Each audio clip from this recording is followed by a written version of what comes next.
Well, normally Girl Scout cookies fly out of the little hand selling them, but there's some confusion over the ordering process. Left one Texas troop with a few too many cookies.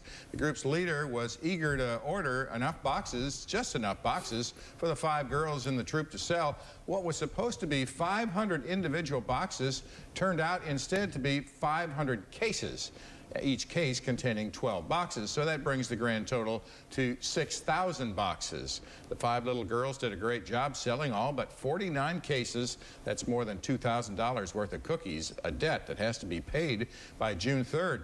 The Girl Scout spokesman says the Girl Scout troop leader should call the product sales office to find a solution. They could probably sell them somewhere. Yeah. Yeah. I feel like they could find somewhere or someone would take them. But at some point, those little girls get tired of standing outside the grocery store begging people. That's true, and really it might be more of the parents that end up selling them all. But it's not their fault that someone ordered that many extra. Yeah. Right. They're having to deal with it. And by now everyone's eaten their cookies. Don't they usually come in around, what, February? I don't know, mine are gone. I know that. You would think Call that me, maybe that kiddos. Yeah, now we know someone that wants Yeah, I'll buy some. Girl Scouts would donate them to a food pantry or something, you know, help everybody out or That's a good idea. something. That's a good idea. We might hear what happens to those cookies. Hopefully something yeah. good. Well, how's this for being in the right place at the right time? A news crew in Maine was getting ready to do a live shot about a man who had been missing when all of a sudden, while the reporter's standing there, the man everybody had been searching for walked right up to them. Search and rescue teams had spent more than 14 hours looking for the 73-year-old who has dementia and disappeared Monday afternoon. Police say aside from little blood on his hands and his shirt, he was physically fine. It's a little creepy. He'd spent the night out in the woods. Maybe he just went for a walk.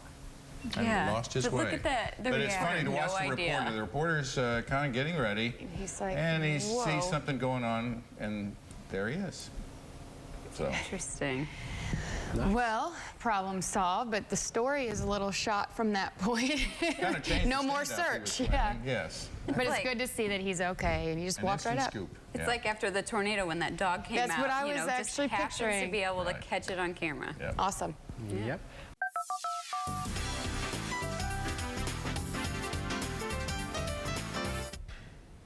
Well, on Cliffs and Quips, a 75-year-old California woman went to a bookstore 5 months ago. She bought a used Bible, and she took it home and noticed a yellowed, folded letter inside. Well, 2 months went by. She didn't really pay much attention to that little note.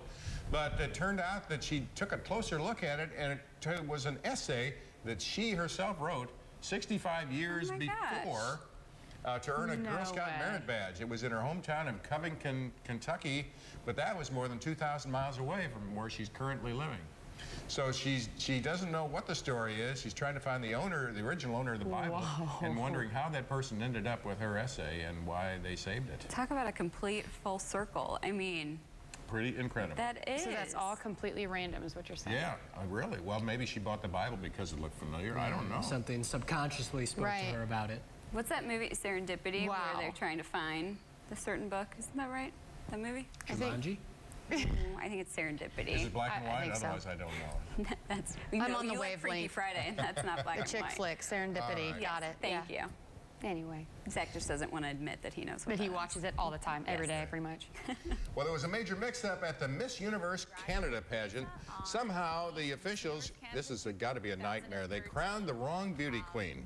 Denise Garrido on the left was Miss Universe Canada for 1 day before Risa Santos on the right was officially given the title of the pageant. Organizers say there was some kind of a typo, and the results showed that Garrido actually placed 4th.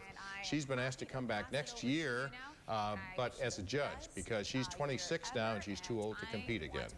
26 is way too old to be a did get to be queen for a day. So much, Denise. Oh my goodness. You know, all those, beautiful women, they all look the same. Yeah, that's what they say. Right, guys. Oh, we can't. You all look the same, so we can't. I pick bet that's a out heartbreaker for her. Yeah. Well, that's Oh, well. true. I mean, yes, in a positive light, hey, you were Miss Universe Canada, right? For a day, at least, But which they is gave- better than but it's some. like they gave it to you and then they take it But away. then, yeah, to have it taken away, that's a little humiliating, too, probably. Sure. That is. But then congratulations to the other woman who won. So. Obviously, you guys are both beautiful and talented, so There you go. Yeah. there you go. And she gets to come back next year If she wants. as a judge. Yeah. So, Yeah. All right. Not too bad.